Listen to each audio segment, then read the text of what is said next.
की कहानी है फौजी का प्यार। मैं नहीं जानता कि यह मन की प्रवंचना थी, पर रजनी इसे प्रवंचना ही कहती है। प्रवंचना का दूसरा नाम छिपाव है। आपने मुझे ब्याह से पहले अपने बारे में क्यों कुछ नहीं बताया? मुझे यह बताया गया था कि आप गुजरात में स्टोर में हैं।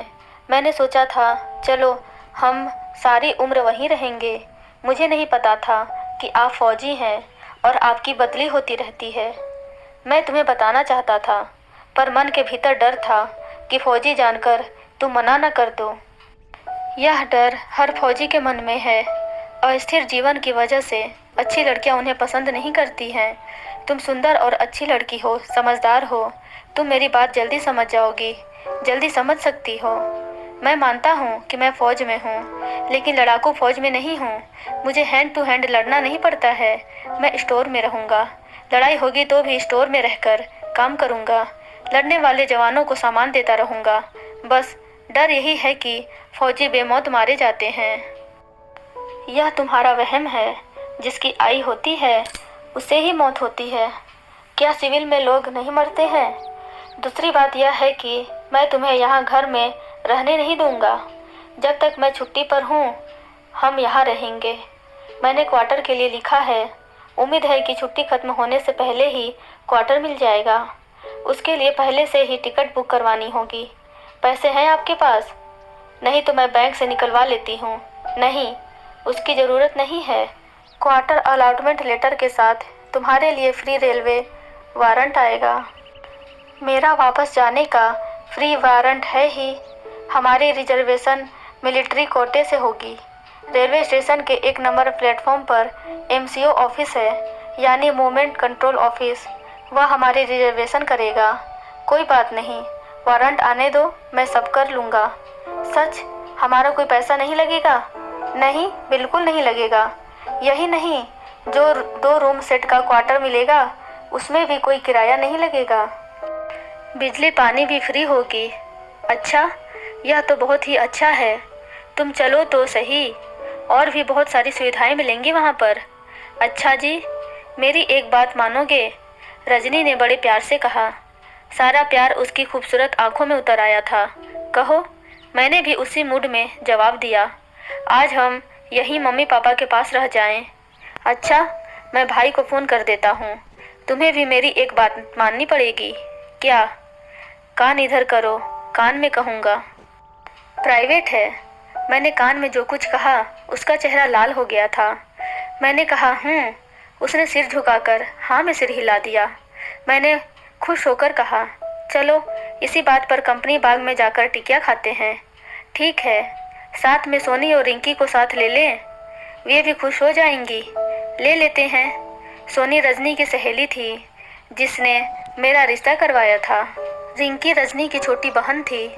टिक्कियाँ खाकर हम लौटे तो रात के 10 बजने वाले थे। मम्मी पापा जल्दी खाना खाकर सो जाते थे। सोनी रिंकी के कमरे में जाकर सो गई। रात को रजनी ने अपना वादा निभाया। रात भर हम स्वर्ग में डूबते उतरते रहे, प्यार करते रहे। पता ही नहीं चला कि कब सुबह के 4 बज गए। तब सोए। जीवन का यह सुख असीम था। सुबह उठने में देर हो गई। रजनी नहा धोकर जब बाहर निकली तो बहुत ही खिली खिली थी। शरीर और मन से तृप्त थी। तृप्ति के बाद इतना सुख मिलता है, पहली बार अनुभव किया। मैं भी काफ़ी खुश था। इतने में बाहर से किसी ने मुझे पुकारा। देखा डाकिया था। मैंने लिफाफा लेकर खोला तो रजनी का रेलवे वारंट था। साथ ही एक लेटर भी था जिसमें सूचना थी कि मुझे क्वार्टर अलॉट किया गया है। रजनी ने पूछा, क्या लिखा है? उसने पढ़ा और मुझे तुरंत कमरे में ले गई और एक लंबा आलिंगन लिया। वह चुम्बन लेना चाहती थी, लेकिन किसी के आने के डर से मैंने रोक दिया। मेरा पूरा शरीर सिहर उठा था। मैंने पुचकार कर कहा कि मैं रेलवे स्टेशन रिजर्वेशन के लिए जा रहा हूँ। नाश्ता तो करते जाओ। रजनी ने कहा, ठीक है, जल्दी से दे दो। दूसरी क्लास की AC में बर्थ रिजर्वेशन हो गई थी। 1 सप्ताह पहले जाने की रिजर्वेशन करवाई गई थी। हमें वहाँ सेटल होने में मदद मिलेगी। माँ और भाई को अच्छा नहीं लगा। माँ ने कहा, घर का खर्चा कैसे चलेगा? मैं आपका अकेला बेटा नहीं हूँ। मैंने अपना दिमाग इस्तेमाल करना शुरू कर दिया है। मेरा ब्याह हो चुका है। मेरी पत्नी मेरे साथ जाएगी, साथ रहेगी। मैं रजनी के यहाँ से आई, पोटियों को ताला लगाने लगा तो भाई ने कहा, तुम्हारा और रजनी का कोई सामान यहाँ नहीं रहेगा। मैं आपसे ऐसे ही जवाब की आशा कर रहा था। क्यों माँ, आपका भी यही जवाब है? मैंने भाई और माँ दोनों से कहा, पर वे दोनों चुप रहे। मुझे समझने में देर नहीं लगी। वैसे भी बहन और उसका पति सब कुछ लूट कर ले गए थे। मैंने सोनी से बात की, उसका भाई रेलवे में था। थोड़ी देर बाद सोनी के भाई का फ़ोन आया, जीजू कल मैं अपने साथ कारपेंटर लेकर आ रहा हूँ, वह सारा सामान पैक कर देगा। ट्रेन की पार्सल वैन में सामान चढ़ा भी दिया जाएगा। थैंक्स राहुल, मेरी सारी चिंता दूर हो गई। मेरे मामू जी के लड़के हमारी यूनिट में ही डिप्टी कमांडेंट थे, कर्नल दिनेश साहब। मैंने उनसे बात की, सारी स्थिति बताई। उन्होंने कहा, अच्छा हुआ माँ बहन भाइयों के प्रति तुम्हारा मोह भंग हो गया। मैंने तुम्हें समझाया भी था, तुमने बेकार 12 साल घर में पैसा दिया। खैर, देर आए दुरुस्त आए। तुम चिंता मत करो, मैं गाड़ी और 4 मजदूर समय पर भेज दूंगा। मैंने तुम्हारे क्वार्टर को डिस्टेम्पर करवा कर साफ करवा दिया है। Thanks sir. थैंक्स नहीं, भाई हूँ तुम्हारा। बड़े दिनों बाद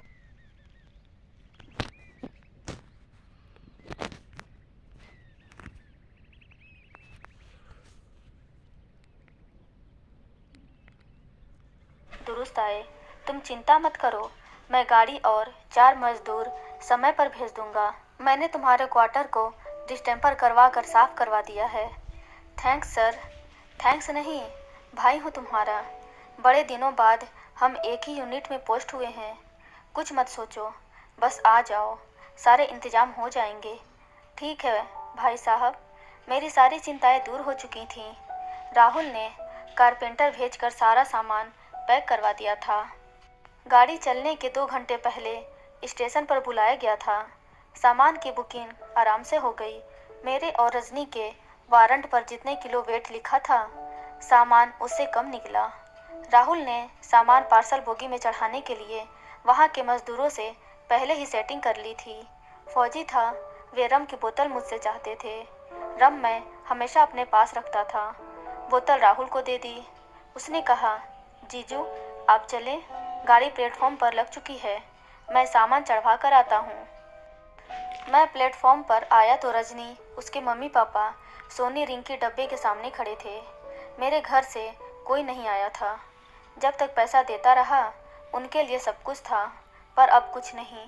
यह बात मुझे कचोटती रहेगी। सारा सामान चढ़ गया। रजनी ने पूछा, चढ़ाने के लिए ले गए हैं? मजदूरों को रम की बोतल चाहिए थी, वे दे दी है।